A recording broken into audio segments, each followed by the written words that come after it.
Hello friends, welcome to Tamil பொண்ணு தெலுங்கு மருமகள் channel. இன்னைக்கு புளிச்சக்கீரை துவையல் பார்க்கலாம் வாங்க. இது நாங்கள் தெலுங்கில் கோங்கூரை பச்சடி சொல்லுவோம். இது எப்படி செய்கிறது பார்க்கலாம் வாங்க. அதுக்கு தேவையான பொருட்கள்: ஃபஸ்ட்டு புளிச்சக்கீரையை நல்லா க்ளீன் பண்ணிக்கின்னு கழுவி அதை ஒரு துணியில் ஆற வச்சுட்டு அதுக்கப்புறம் கட் பண்ணிக்கணும். சின்ன சின்னதாக கட் பண்ணிக்கணும். அப்போ தாங்க நல்லா வரும். இது ரொம்ப நாள் வச்சு சாப்பிட்லாம். ஒரு மாதம் வரையிலும் இருக்கும். அதுக்கு தேவையான பொருட்கள்: காஞ்ச மிளகா, தனியா, பூண்டு, சீரகங்க. இது சிம்பிளாக முடிஞ்சிடும், ஆனால் ரொம்ப டேஸ்ட்டாக இருக்கும். ஃபஸ்ட்டு காஞ்ச மிளகாவை வறுத்துக்கலாம். இது புளிச்சக்கீரை இல்லையா, அது புளிப்பாக இருக்கும். அதனால் காஞ்ச மிளகா அதிகமாக இருக்கணும். நான் ஒரு 30 மிளகா எடுத்துக்கிட்டேன். காரமாக இருக்கணும், அப்போ தான் நல்லாயிருக்கும். ஒரு 10 நாள் கழித்து காரம் கம்மியாயிடும். அதுக்கப்புறம் அதே கடாயில் தனியா, சீரகம், பூண்டு இந்த மூணுத்தையும் போட்டு வறுத்துக்கலாம்.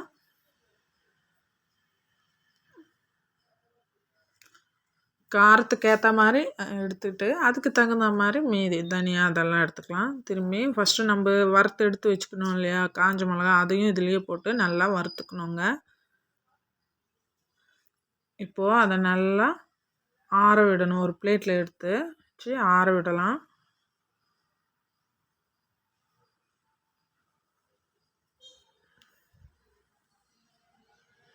திரும்பியும் அதே கடாயில் எண்ணெய் ஊற்றி அந்த நம்ம கட் பண்ணி வச்சுருந்தோம் இல்லையா புளிச்சக்கீரை, அதை போட்டு நல்லா வேக வைக்கணும், வறுக்கணும்.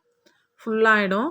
அதுக்கப்புறம் வறுத்த பிறகு அது நல்லா வெந்த பிறகு நல்லா வேக விடணும்.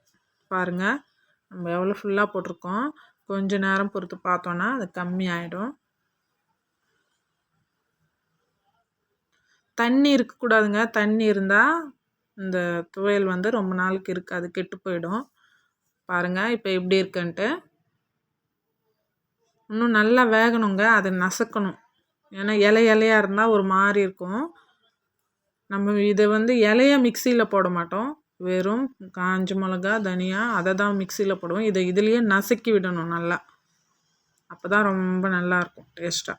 இந்த சாப்பாட்லேயும் கலக்கி சாப்பிட்லாம். சுட சுட சாப்பாட்டில் பிசைஞ்சு சாப்பிட்டா ரொம்ப டேஸ்ட்டாக இருக்கும். இந்த பாருங்கள், இதை ஒரு கிண்ணத்தில் எடுத்து போட்டுக்கிட்டு ஆற விடணும். அதுக்கப்புறம் மிக்சி ஜார் எடுத்துகிட்டு ஃபஸ்ட்டு காஞ்ச மிளகாவை போட்டு மிக்சியில் போட்டுக்கலாம். ஏன்னா தனியா காஞ்ச மிளகா போட்டால் காஞ்ச மிளகா இதுவாகாது. இதோ பாருங்கள், காஞ்ச மிளகா நல்லா போட்ட பிறகு மீதி இருக்க பூண்டு, சீரகம், தனியா போட்டு நல்லா மிக்சியில் அடிச்சுட்டு இப்போது நம்ம ஆற விட்டுருந்தோம் இல்லையா, அதில் இந்த அரைச்சி வச்ச பவுட்ரை போட்டு நல்லா மத்தில் கடையணும். என்கிட்ட ஆட்டுக்கல் இல்லைங்க, அதனால தான் நான் புளிச்சக்கீரையை கட் பண்ணிக்கினேன். இல்லைன்னா நம்ம அப்படியே ஆட்டுக்கல் இருந்து அதில் நல்லா இடித்தோன்னா நல்லா ஆகிடும். இது பாருங்கள் எவ்வளோ ஸ்மூத்தாக. அதனால தான் கட் பண்ணிக்கணுங்க. ரெண்டையும் நல்லா கலந்து விடணும். இதில் உப்பு போடுறது மறந்துட்டேங்க. உப்பும் நம்ம தேவையான அளவு உப்பு போட்டு இது பண்ணிக்கணும். அதுக்கப்புறம் கடாயை வச்சு எண்ணெய், கடலைப்பருப்பு, கடுகு, கடலைப்பருப்பு போட்டு சீரகம் கொஞ்சம் போட்டுக்கோங்க. பூண்டும் நசுக்கி போட்டுக்கோங்க. இப்போது நம்ம கலர் வச்சுருந்தோம் இல்லையா, பெருங்காயம் போட்டால் கூட சூப்பர் டேஸ்ட்டாக இருக்கும்.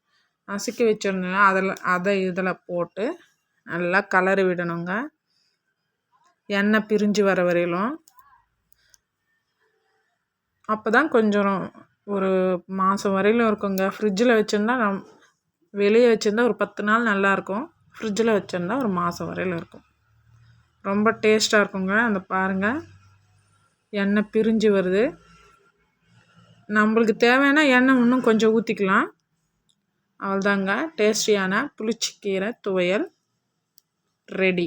கோங்கூரை பச்சடி ரெடி. பாருங்கள் எவ்வளோ டேஸ்ட்டாக இருக்குது.